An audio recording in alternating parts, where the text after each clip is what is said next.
प्यारे बच्चों, कक्षा छठवीं के सामान्य विज्ञान विषय के दूसरे पाठ के दूसरे भाग में अर्थात जो दूसरा पाठ सजीव सृष्टि जिसका हम अध्ययन कर रहे हैं उसके दूसरे भाग में पिछले भाग में हम लोगों ने देखा कि सजीवों के कौन कौन से लक्षण होते हैं। उसमें हम लोगों ने श्वसन तक जानकारी प्राप्त की।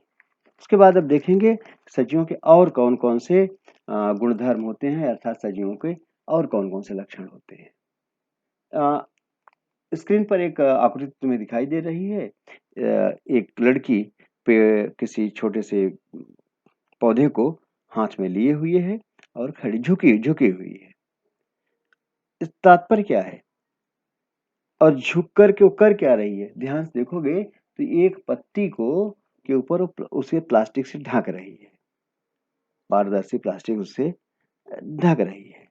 और ढकने के बाद क्या देखते हैं कि प्लास्टिक के अंदर कुछ पानी की जमी हुई बूंदें दिखाई देती हैं। ये बूंदें कहाँ से आती हैं?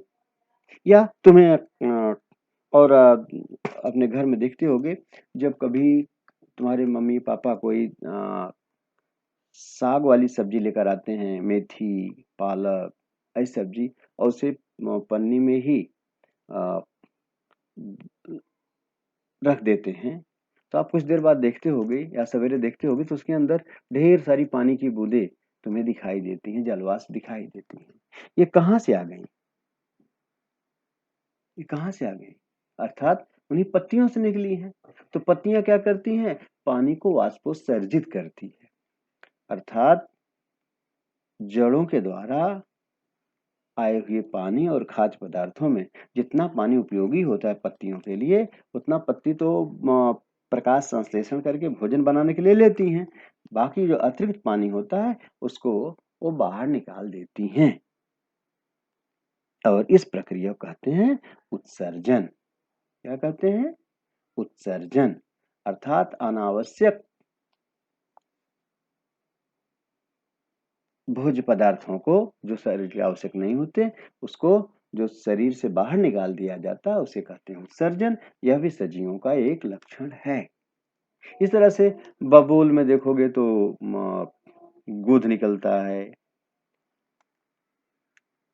और ताड़ी में से नीर निकलता है। यह सब क्या है? यह सब उसका उत्सर्जी पदार्थ है। उत्सर्जन एक लक्षण है प्रत्येक सजीव का। उस तरह से देखोगे एक छुई मुई का पौधा होता है, इसका नाम है छुई मुई है। तुम्हें आकृति दिखाई देती है, इसकी हम चर्चा करेंगे। उसके बाद देखोगे जैसे भी हम सजीव हैं, कोई चिमटी काट लिया तुम्हें, तुरंत तुम चौंक जाते हो। या सूर्य की तेज रोशनी, सूर्य की तरफ दोपहर में अगर देखना चाहोगे तो आंखें चौंधिया जाती हैं। या कहीं वेल्डिंग हो रहा है तो वहां से देखोगे इतनी तेज रोशनी आती है उसको हम देख नहीं पाते, आंखें बंद हो जाती हैं। ये सब क्या है? या लाजवंती, ये छुई में जिसे कहते हैं, उसकी पत्तियों को छुएंगे तो पत्तियां अपने आप सिकुड़ जाती हैं। इसका अनुभव तुम लोगों ने किया होगा। इसका मतलब क्या होता है? इसका मतलब कि उसके प्रति आकर्षित या अनाकर्षित होने की हमें एक शक्ति होती है सभी सजीव प्राणियों में। कौन से प्राणियों में? सजीव प्राणियों में। लैंप, बरसात दिन है, इस समय लैंप वगैरह जला के दो तो कीट पतंगे जो पहले दिखाई नहीं देते वो उधर आकर के चारों तरफ उसके इकट्ठा हो जाते हैं, अर्थात आकर्षित होते हैं। और इसको हम कहते हैं चेतनाशीलता। क्या कहते हैं? चेतनाशीलता। एक पक्षी बैठा है, तुम जोर से आवाज करते हो या उसको उड़ाने का इशारा करते हो, उड़ जाता है। वहीं पर तुम्हारे इशारे को कोई निर्जीव वस्तु है वो तो नहीं समझ पाएगी, वहां तुम कुछ भी करते रहो। लेकिन जो सजीव हैं उनमें चेतना क्षमता होती है, अर्थात चेतनाशीलता होती है। पक्षियों के झुंड में पक्षियों को उड़ जाना, गाय बैल भैंस खड़े हो जाना, खड़े होकर पागुर कर रहे हैं, चारा देकर के उधर उसको खाने के लिए लालायित होते हैं, आतुर हो जाते हैं। ये सब जो देखते हो यह सब भी उनकी चेतनाशीलता का ही एक रूप है, अर्थात चैतन्य है। किसी भी क्रिया या प्रतिक्रिया के लिए वो चैतन्यशील होते हैं, अर्थात चैतन्यशीलता भी या चेतनाशीलता भी सजीवों का एक लक्षण है।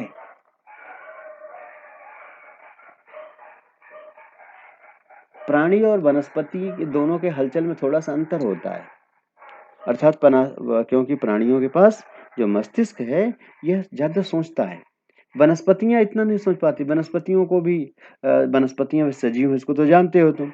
जब वनस्पतियों को कहीं काटते हो, छीलते हो, उनको भी दर्द होता है, उनको भी वो सब अनुभूतियां होती हैं जो तुमको होती हैं, लेकिन उनमें थोड़ा सा ये अंतर है, इतनी स्पष्ट अनुभूतियां दिखाई नहीं देती और उनमें भी चेतनाशीलता पाई जाती है। उसके बाद सजीवों का अगला लक्षण जो होता है वह क्या होता है?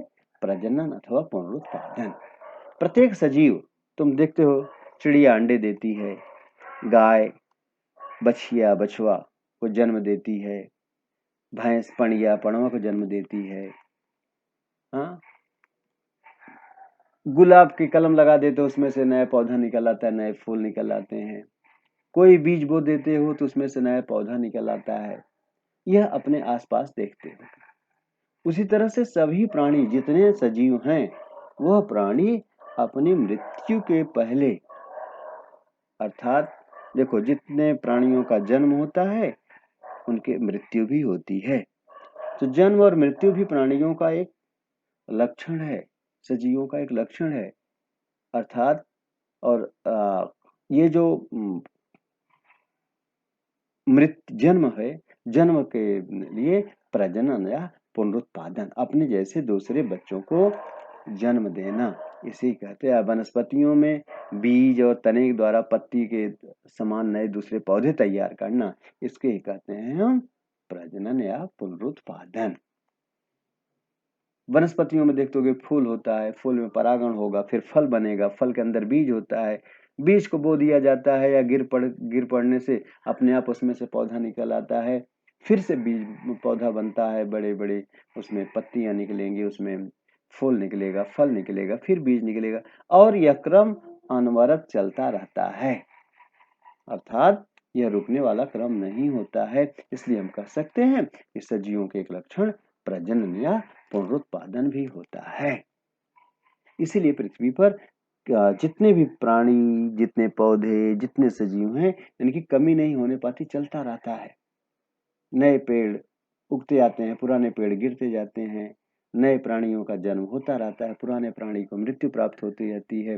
अर्थात पुनरुत्पादन या प्रजनन ये सजीवों का एक लक्षण है। इस पाठ को सामने देखो तो दिखाई दे रहा है जीवन काल कैसे पौधों में भी, पौधा कैसे है, पौधा बड़ा हुआ है, उसमें बड़े बड़े पत्तियां चारों तरफ, फिर फूल निकल आते हैं, फूल बन जाने के बाद पतझड़ आता है, पतझड़ आने के बाद फिर से उसमें छोटी छोटी पत्तियां निकलना शुरू हो जाती हैं, और यह क्रम हमेशा उनका जीवन काल इस तरह से चलता रहता है। इसके बाद इस विभाग हम देखेंगे कि जो जीवन काल होता है सबका निश्चित होता है। सभी प्राणियों की कुछ उम्र होती है, सामान्यतः सभी प्राणियों की उम्र होती है, और उस उम्र को पूरा करने के बाद उनकी मृत्यु होती है। जितने सजीव हैं उनकी मृत्यु होती है। जैसा मैंने पहले बताया कि जन्म और मृत्यु ये सजीवों के लक्षण है। जो निर्जीव है उसका न तो जन्म होता है न तो मृत्यु होती है, उसका रूप परिवर्तन होता है, लेकिन जो सजीव है उसकी मृत्यु भी होती है।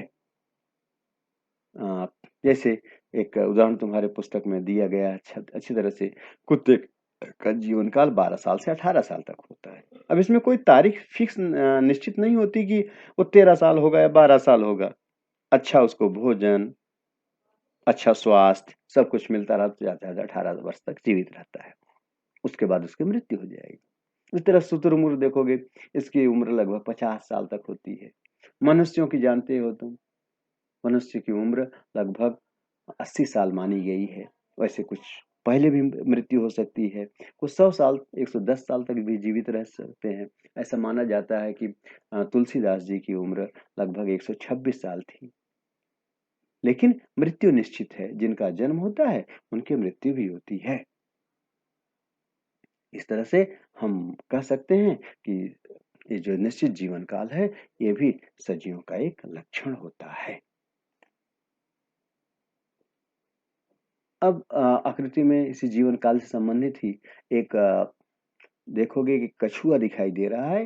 ये कछुआ, इसका नाम गैलापेगोस द्वीप पर पाए जाने वाला एक विशाल कछुआ है। साउथ अफ्रीका का है, साउथ अमेरिका का।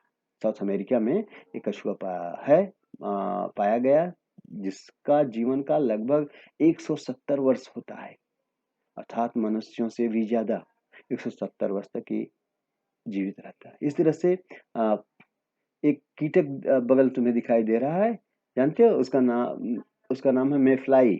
और मेफ्लाई नामक कीटक का जो जीवन काल है वह केवल 24 घंटे का होता है, अर्थात 24 घंटे में उसकी मृत्यु हो जाती है, उसका पूरा जीवन काल खत्म हो जाता है।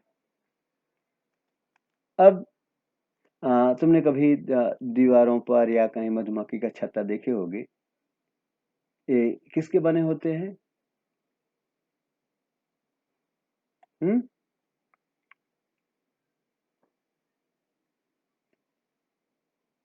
जिस तरह से दीवार बनी होती है, एक ईंट ईंट जोड़ करके दीवार बन जाती है मजबूत, इससे घर बन जाता है, ऐसे ही मधुमक्खी का छत्ता होता है। मधुमक्खी अपना छत्ता निर्माण करती है और वह छोटे छोटे भागों को, अ, उसको कोश कहते हैं, उसको जोड़ करके वह एक रचना बना लेती है। और इसी तरह से इसमें ये हम बताना चाहते हैं कि